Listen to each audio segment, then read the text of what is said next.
मटणाला सुद्धा फिक्की पाडेल अशी मस्त अशी सोयाबीनची भाजी कशी करायची सांगते चला. तर त्यासाठी एका भांड्यामध्ये पाणी घ्यायचं. पाण्याला उकळी आली की त्यामध्ये मीठ घालून सोयाबीनला एक उकळी काढून घ्यायची. त्याच्यानंतर सोयाबीन छान असे पिळून घ्यायचे धुवून स्वच्छ पाण्याने. आणि त्याच्यानंतर बघा वाटणाची तयारी करायला घेतलेली आहे. तर खोबरं घेतलं, त्यामध्ये अर्धा इंच आलं टाकलं, लसूणच्या 7-8 पाकळ्या, टोमॅटो, कोथिंबीर घालून मिक्सरमधून काढून घेतलं. आणि त्याच्यानंतर बघा आता तेल घेतलं, तेलामध्ये थोडंसं लाल तिखट आणि हळद घालून घेतली आणि छान असे सोयाबीनना परतवून घेतले, कारण असं केल्याने खूप छान टेस्ट येते. फ्राय करून घ्यायचे एक 5 ते 7 मिनटं.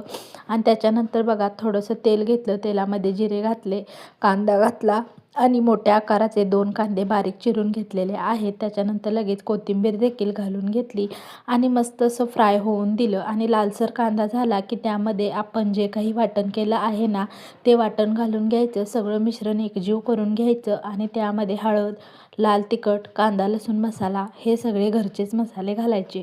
आणि मी ह्यामध्ये कोणताही गरम मसाला वगैरे वापरलेला नाही. जे काही घरगुती मसाले आहेत ना, त्यांचाच वापर केला होता.